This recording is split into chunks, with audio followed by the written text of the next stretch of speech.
The NRL 2015 season continued over the weekend with round 6 of the ISC Cup and the Reserve Grade Shield at Hanson Reserve and round 3 of the TEC Cup at Port Oval. Hi, I'm Adrian Davies and this is the Fresh 92.7 NRL weekly recap. On Saturday night, Eels defeated Raiders 22-10 in a physical contest. Both sides sized each other up and went hit for hit, with Eels' Fred Williams breaking the line first and scoring from a 30-metre sprint. Raiders followed this up with some quick ball movement that resulted in winger Zach Jaworski crashing over the line. Unforced errors by the Raiders and an impenetrable Eels defence saw the score 10-6 Eels' way at half-time. Eels extended their lead early in the second half with a kick and regather by Hayden Eichenboom resulting in a try. Incomplete sets saw missed opportunities by both sides until an offload by Raiders halfback Ashley Saylor saw second rower Carl Edgar find a gap and score. Good defensive pressure by both sides was only bested in the dying minutes of the game when West End man of the match Eichenboom broke through and scored under the posts, sealing the Eels' win. It's the ISC Cup, round 6. We've had Eels defeat the Raiders 22-10. You must be very happy with the boys' efforts. I am. I'm buggered. The Raiders, they definitely gave it to us, but up to the boys, they stuck it out to the end. So I'm over the moon. And you're our West End man of the match today, Hayden, and you scored the game-winning try, or more, that sealed the deal. So you must be pretty happy with that. Yeah, it's a bit emotional.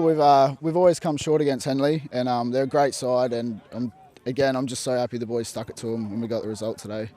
Well, speaking on that, last time you faced them, it was 16-14 in the end. They took out the win. So what did you learn from that game and bring into this one? Just playing the full game. We're always getting caught. We're coming out too strong, dying off. So fitness has been a big thing in defence, and the boys are just outstanding. What they've come together from the start of the season. Well, I know we're still early, but we're looking the goods, I think. So fantastic. And who were the standout players today for you? Probably Brooksy in his defence. He is an absolute weapon. Scotty Bradshaw, as always, he's always on here every week. All the boys, Freddie's kicking, Delray's hit-ups. It's just outstanding by everyone. So I feel like we won the grand final tonight. I'm ecstatic, so it's really good. Well, you're actually facing Henley again in the West End Cup knockout next week. So what are you going to do in that game? Hopefully we can get the same result. I'm not, at the moment, I just want to get over today's game. But we're just going to have to defend again. They're not going to come out any lighter and we're not going to be confident. So we just need to stick into them the whole game like we did tonight. Fantastic. Thanks, Hayden. No worries. On Sunday afternoon, Roosters defeated Bulldogs 78-4 in a fairly one-sided contest. Unfortunately, the Bulldogs were only able to field 9 players and this proved a tough task to overcome. The Roosters relished the chance to attack time and time again as they moved out to a 48-point lead at half-time. Bulldogs halfback Francis Wapau was rewarded for his great game, scoring his team's one and only try in the final minute of the game. Best on ground was Roosters fullback Scott Dawson, who scored 2 tries and 11 conversions. Other standout players were Bulldogs Patrick Duro, who played a solid defensive and attacking game, and Roosters Axel Beasley, who scored 1 try. It's round 6 of the ISC Cup here at Hanson Reserve, and the Roosters have just defeated the Bulldogs 78-4. I'm here with Bulldogs player Francis Wapau. Now, Francis, tough day at the office? Yeah, it is very tough. Didn't get much out training, so yeah, we had to get what we had to do. You must have been proud of the boys' effort, though, to play with 9 players for the whole 70 minutes. It's a good effort. Yeah, it's a good effort playing with only 9, but it's all for fun. Get out there and have a game. What would you say to someone that would be interested in coming out to play? Oh, just come down and have a bit of fun, mate, and see how we go. Exactly. Of course, you were at this affiliated states championships last weekend. I heard you had to wear a pink headband. Now, why was that? Oh, it was a bit loud during the night. Did you have to wear that for the whole weekend? Oh, just for the one day. Okay. So how'd the boys go over the weekend? We did all right. The first game got a little bit of a touch-up, but just to get the feel for the first game. But the second game we did pretty good. The third game, was also pretty good as well. Now, you were massive today. That's probably the most tackles you would have laid in a while. Yeah, probably the most. I think that's enough for me. And you got the last try at the end there. That was a nice little reward for some effort. That's it. That was good. All right, thank you very much. No worries. Cheers. On Saturday evening, Eels defeated Raiders 33-25 in a competitive game. Eels snatched an early lead with 2 quick tries set up from sprints down the ground. Raiders hit back with some solid runs by Ethan Hammond that saw the Raiders gain the lead with 2 quick tries and successful conversions. Trailing by 2 points at half-time, the Eels opened the second half identical to the first, with centre Taz Reynolds scoring after a run down the sideline. Close to their line, the Raiders' Jamie McCafferty took an early field goal to bring the margin to just 1 point Eels' way. But the Eels, with a tightened defence from the first half, continued to break the Raiders' line and score to win by 8 points. Best on ground was Eels' Michael Lowry, who scored 2 tries, 3 conversions and 1 field goal. It's the reserve grade Shield, round 6. We've had Eels versus Raiders here, and that you've won 33-25, joined by their captain, Rob Gould. Rob, how do you think the boys went today? Not our best performance by a long shot, and we've got a lot to improve on, but a win's a win. And you did score a try, nice run down the middle there and scoring under the post. Must be pretty happy with that. Yeah, I'm fast for a fat fella, but I get pretty puffed afterwards. Yeah. Any boys you want to do a shout out to that was stand out today? Oh, look, Robbie Jeffries was fantastic. Up front, he just kept leading the way all day. Steve Cogden, for a wounded fella who also had a game of union today, come out sprigged and injured. He didn't even want to play, but he stepped up for us massively. Lowry, it's his first game back this year. He hasn't played since last year, and he performed well for us. And the rest of the boys, even when we lacked a bit, they all found a bit extra and grinded it out. Well, on that, you were down 2 points at half time. So what was said to get the boys back out there and take the win? I can't say it on there. I can't say it. Probably don't swear, no. No, there was a few swear words, but no, at the end of the day, basically told the boys to pull their heads out. Fantastic. Now you're taking on Tigers next week in the West End Cup knockout semi-finals. Last time you played them, it was quite a loss. What are you going to do in preparation for that game?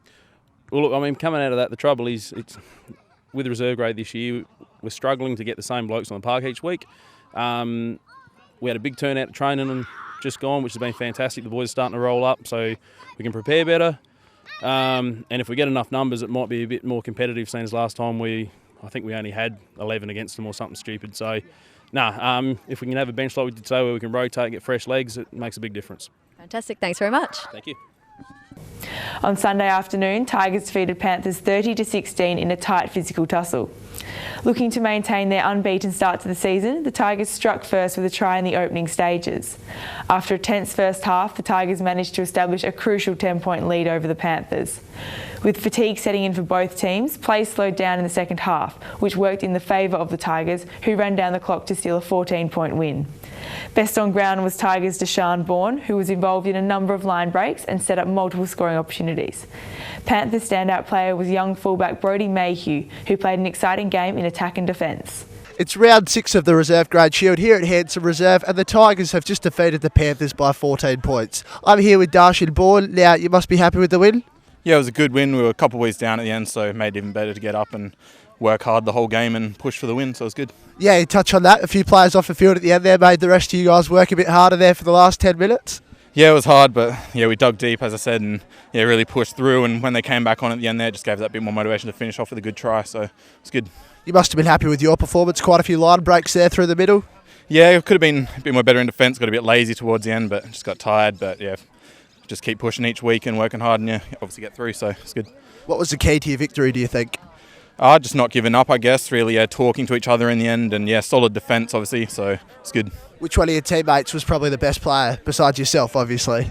Matty did well. He was kept talking and really organised us, so that really helped out as well. So and kept playing safe when we needed to, so it's good. Was it fatigue or was it just good defence in the second half there? Things slowed down a bit, the points sort of dried up. What do you think it was? Yeah, probably a bit of both. I do reckon it was fatigue, but yeah, just kept pushing. So you guys need to get fitted, do you think? No, I just need to get more boys out, and obviously maybe a few reserves would help. But we did well, so it was all right. Obviously, you've got the semi-final of the West End knockout next week. What do you think you have to work on? Just a bit more organisation in attack, I reckon. But other than that, I reckon we're pretty good. So, all right, thank you very much. Cheers. Thank you. Cheers. In the SGRL, round 3 saw a top-of-the-table clash where the Devils defeated the Goannas 56-24. Standout players for the Devils included their captain Jake Steele, who scored 4 tries, 17-year-old Nathan Drever, who scored 2 tries, and front rower Richard Nona, who set up multiple plays. Standout players for the Goannas included young gun Jaden Dunn, Brendan Charlesworth in dummy half, and Bevan Johnson and Tony Hocking, who both played solid games. We would also like to make special mention and congratulate our under-18s and senior state team for their performance at the NRL Affiliated State Championships over the June long weekend. Congratulations to our senior state players Tom Royal and Carl Edgar, who have been selected in the combined Affiliated States representative team to tour Tonga at the end of the year. Also congratulations to Darren Williams, who has been selected as an emergency player for the squad. The NRLSA ladders after round 6 see Roosters remain unbeaten on top for the ISC Cup, and the reserve grade Shield ladder still sees Tigers on top. This weekend is the West End Cup and Colts Cup knockout semi-finals on Saturday night and Sunday afternoon. In the SGRL, round 4 will be played under lights at Etsa Oval in Port Augusta with kick-off at 6 p.m. This will be the first night game for the season, with a special thank you to Port Augusta Council and Augusta Auto Mall for the use of their lights and oval. For more information on all the upcoming games, all the fixtures and results, check out our website www.sarugbyleague.com.au or find us on Facebook. I'm Adrian Davies and this has been the Fresh 92.7 NRLSA Weekly Recap. See you at the games.